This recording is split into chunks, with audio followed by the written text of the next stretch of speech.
If you have no treasure in heaven, your spirit will not go. I'm showing you how to move your spirit so that when you sleep, you will not be seeing only cars. How come every night your spirit is only moving to car stand? Let me show you a mystery. We are talking on how to go into the spirit. Yeshua said, where your treasure is, there what?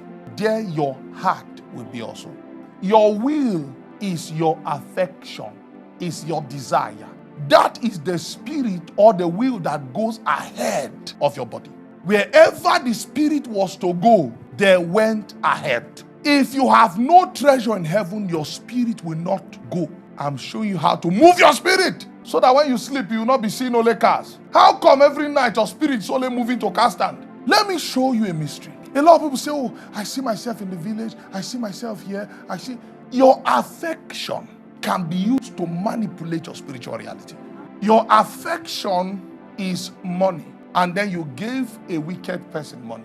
The person spirits a reality into that thing that is your affection. So whenever your spirit travels, because it's affection, it's on money, so to money it goes. That environment that has already been enchanted traps your spirit and begins to show your spirit experiences that poisons it whenever it returns to you. Look at what God told Joshua. He said, this book of the law should not depart from your mouth. You shall meditate on it day and night until it becomes the only thing you think of. And if that's what you think of, that is where your spirit will always go to. So guess what? Satan changes your affection for God to lust for the world. So guess where your spirit will go? Where your lust is going. Your spirit is powerless to your lust. And when your spirit is sent to that realm of lust, you will see actions being performed on your spirit. Someone has slept with you. Someone did this to you. And then that is the information your spirit will return back with. And guess what your body will do? It will manifest what the spirit has encountered. Wherever the spirit was to go, the wheels went there first. So as the wheels go here, the spirit moves. The wheels go here, the spirit moves. By the movement of the wheels, you are able to know where the spirit is going to and where the spirit intends to go to. If it moves right, you know that now the spirit intends to go right. The same way by your affection, you can know where your spirit is gravitating towards. So you enter into the spirit through your thoughts. Spiritual things know when they are being summoned. Now, Cornelius had not yet known the Lord Yeshua. But the Bible says he was a man who feared God. So he was a man who loved the things that were of God. He gave alms. He tried his best to be obedient to the gospel as much as he could. And when I say the gospel, I'm talking about the laws of God that he learned.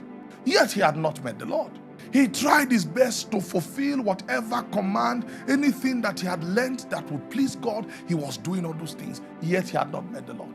And because that was what consumed his life, consumed his family, even though he was not full of the Spirit and he had not met the Lord, this man was having visions of angels. To become part of the spiritual, you must interact with spiritual things. To become part of the demonic, you must interact with demonic things. To become part of the world, you must interact with earthly things. So how do you interact with this world every day and you expect to see the kingdom of God? You think of this world, fantasize of this world. That's what raptures your mind. The worries of this earth, the problems of this earth, and you begin to ask yourself, why is it that I've never seen an angel before? The wheels is going somewhere else. How do you expect the spirit to go a different place? So whenever the body enters into the state called darkness, the affection travels, and then the spirit travels with the affection. And then woe to a man whose affection has been manipulated by darkness. When the spirit enters into that world, he will meet a stage already set by demons. So they will create a world where your spirit meets an evil forest and a masquerade. And guess what? They will walk your spirit out and it will return with dread and fear. When you enter back into the physical state, you say, oh, thank God it was a dream. It was just a dream. Because the mind is primitive. The human mind is a great downgrade. I told you something like that. I said, when something leaves the spiritual world, sometimes its value is downgraded before it comes to earth. You don't know how powerful meditation is. You will meditate until you begin to see what you're meditating on. I want you to be able to see Yeshua when he walked on water. So for the next 1 week, begin to think of Yeshua walking on water. He's your Lord. How did he walk on water? and then you are trying to envision it.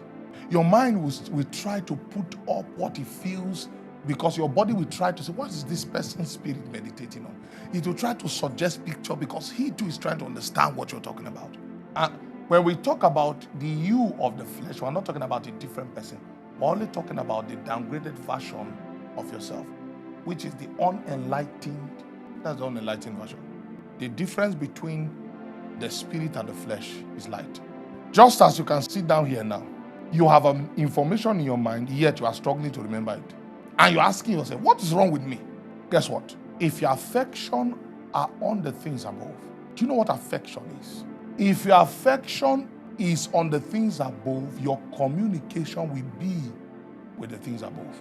Anytime you hear something is of God, you are interested in it. The wheel is now being configured. The wheel is now being configured to travel somewhere different from your village. You don't believe me? Let me show you something. In fact, he uses the word treasure. See, where your treasure is, your heart will be also. He uses the word treasure. So John said, I was in the spirit on the Lord's day. I was in the spirit on the Lord's day, and I heard, and I told you. The spiritual world is a state of existence, a plane of existence. And in this plane of existence, there are many kingdoms that host diverse realities. And for you to access those kingdoms, your heart must be unlocked to them, so that your spirit can journey to their world. They all exist in levels of dominion. You don't travel there by distance. So he said, do not look up, look there. He says it's inside you. So it is what is done inside that can give you access to that realm you are trying to go to. Because your body doesn't go there. Flesh and blood cannot enter the kingdom of God. Doesn't go there. Flesh and blood is a slave of distance, space and time. This realm will travel there by thought first. That's why the fastest speed is the speed of thought. In the spiritual world, if you think of your house, you are there already. It's night here now. If you're at home, think of your working place, where you work. If you're at work, think of your house. If you're in the parlor, think of your room. The moment you think your room, you see yourself there. That's how you travel in the spirit. You cannot explain it with distance or time. So you have many realms with you in one place. You can choose to enter here, and then the next time you are already there. So, but guess what? You need to be in the spirit. Just as I need to be in the body to interact with this world. And if my body is put to sleep, it goes into the state called darkness. And once it goes into that state, I'm disconnected from this realm. But I'm not dead to this realm. That's why my body has to be put into a state. It's a state. It also exists in a state, but it has to be put to darkness, so that I'm no longer conscious to this world. And then, by my thoughts, my spirit can now journey to where my treasure is. Let's look at Ezekiel 37. See, I can't just tell you, how to enter into the spirit. Number one, do this. Pray 2 hours. No, sir. You will take all those instructions in the flesh. What was upon him? The enablement of the Lord. Now, I didn't put the part of the hand of the Lord being upon you, because we're all Christians listening to this. If an unbeliever is listening to this now, I will tell you the hand of the Lord has to be upon you first. Because if that kingdom is not unlocked to you, if you do astral travel, you cannot go there. You would only astral project to the realm of the spirit that enabled you to journey out in the spirit.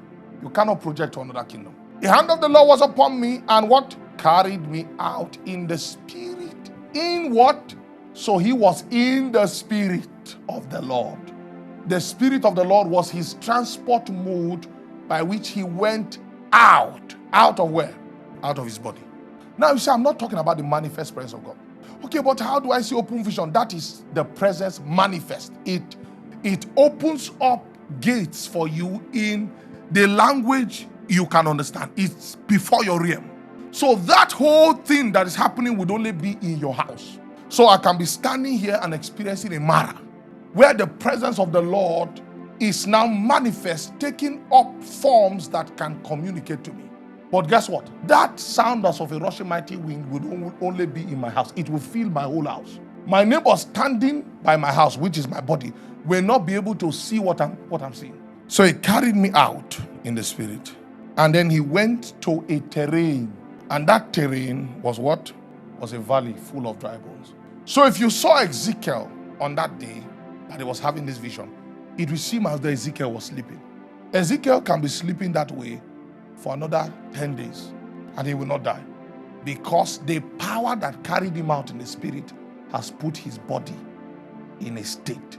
And in that state, the use of energy is minimized greatly. How do you know these things, prophets? If I have the gift of prophecy and I can what? Understand all mysteries and all knowledge. All mysteries. When it comes to a prophet, it is open. The same way the prophet Ezekiel looked at the wheel and he understood the relationship between the wheel and the spirit. The Bible did not say, and God was now telling him, this is what the wheel is, this is what the spirit is, this is what... He was looking at it and understanding at the same time. He said the spirit of the living creatures was in the wheel. So wherever the spirit will go, you will know by where the wheel is going to. So form was given to the intentions of the spirit of the living creature through the movements of the wheel. So now, in layman's language, how do I get into the spirit realm? The first way is to cast your thoughts on the things of the spirit. So guess what? You need an object of contact.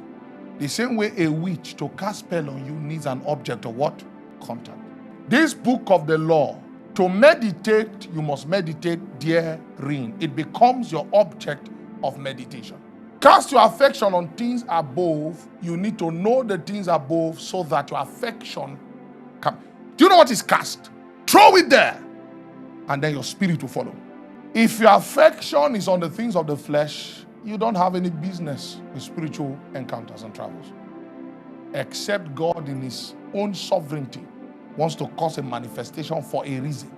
You can exist in that plane, that state of reality throughout your whole life till you die. Your children will come, exist the same way. To your 7th generation, you will be man after the mankind. Make money, marry husbands, marry wives, build, give birth, die, and it will be the normal life of a man who is aware of the human life. You will sleep and dream of the mankind. That's what it means for a man's light to become darkness. Now, that's the first way. The second way to come into the spirit is by invitation. If the spirit invites you, you will be brought there. You are sitting and then you are sucked into that realm by invitation. I know of a man who was caught up, that's invitation.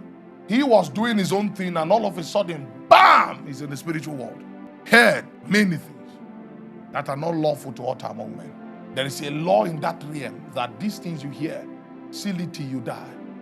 So the first way is by meditation. The second way is by invitation. I've explained what I mean by meditation. Casting your affection on spiritual things altogether. The third way to come into the spirit is by impartation.